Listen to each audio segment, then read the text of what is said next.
Je sais pas si vous avez vu passer cette dinguerie. BlackRock, donc le gros fonds d'investissement, là, le fonds vautour, poursuit en justice United Health, donc l'entreprise dont le PDG s'était fait par Luigi Mangione, enfin allegedly, hein, encore une fois, il est encore présumé innocent, pour avoir prodigué trop de soins aux patients après le meurtre du PDG. Est-ce qu'on peut s'arrêter sur cette dinguerie? Vous pensiez avoir vu le summum de la folie des entreprises? Hold my beer, tiens ma bière.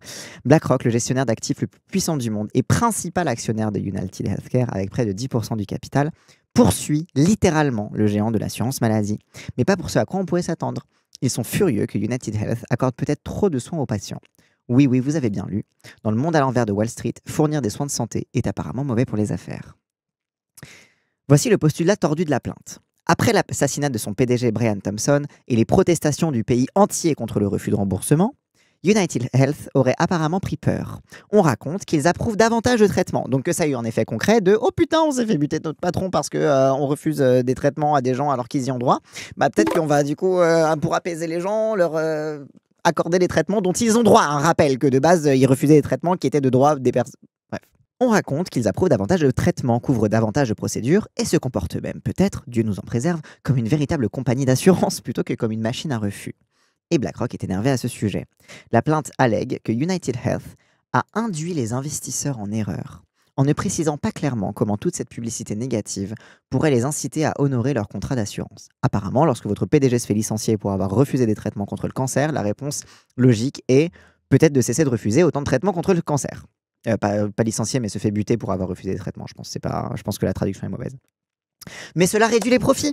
Bah oui, parce que la raison pour laquelle ils ne couvraient pas les soins, c'est parce que mais ça coûte cher de prendre en charge les soins. Ce serait dommage de dépenser l'argent qu'on nous a confié pour les soins qu'on a dit qu'on fait notre argent, on va le dépenser pour vous.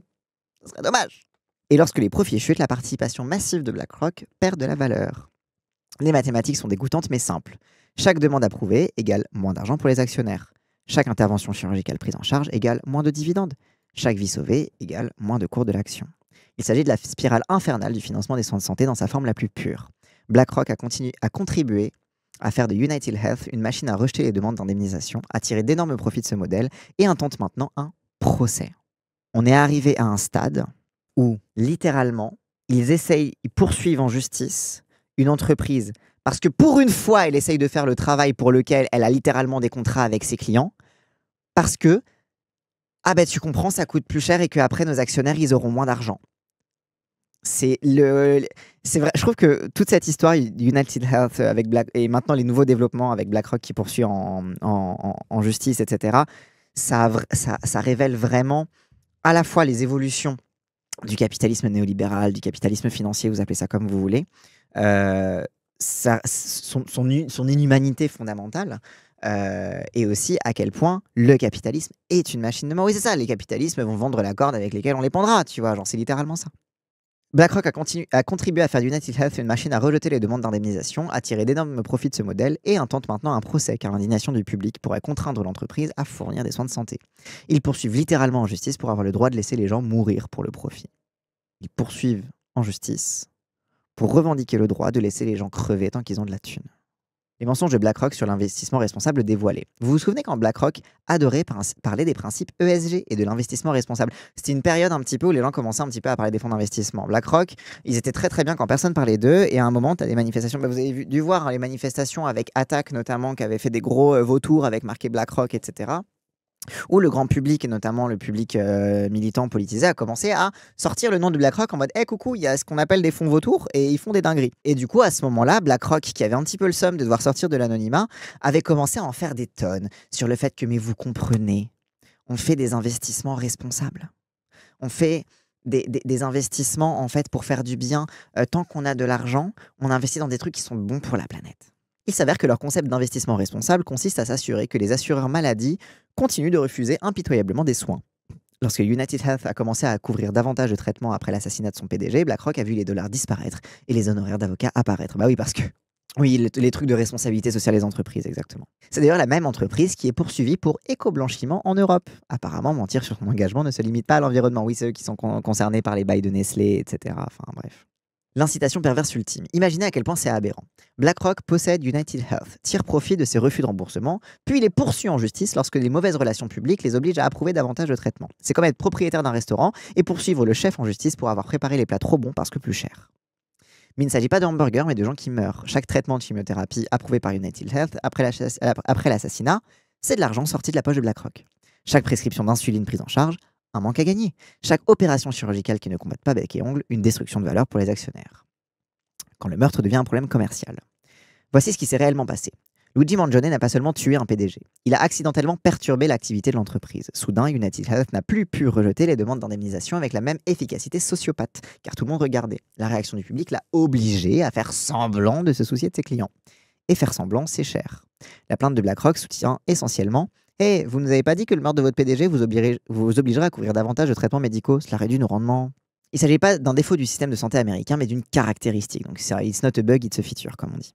L'influence considérable de BlackRock a contribué à faire de United Health la machine à rejeter les demandes de remboursement qu'elle est devenue. Ils ont voté des rémunérations de dirigeants qui récompensaient le refus de sang. Parce qu'en fait, c'est aussi comment fonctionne tout ça. C'est pas juste un méchant PDG qui fait des refus, etc. C'est aussi que au-dessus des PDG, maintenant, tu as les actionnaires.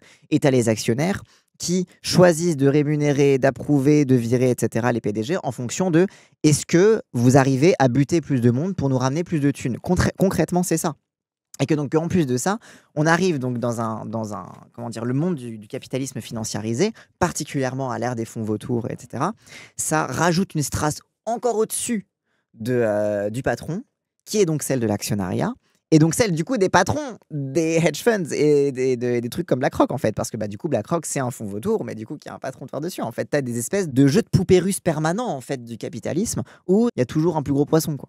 Quand on parle du capitalisme financier, on parle pas d'un truc nébuleux, on parle pas de oh là là, il y a des financiers, alors du coup c'est compliqué parce que tu as des actionnaires, etc. On parle de loi, en l'occurrence de jurisprudence de la Cour suprême aux États-Unis. Et on parle de trucs qui sont légalement obligatoires. Et c'est ça le truc le plus fucked up.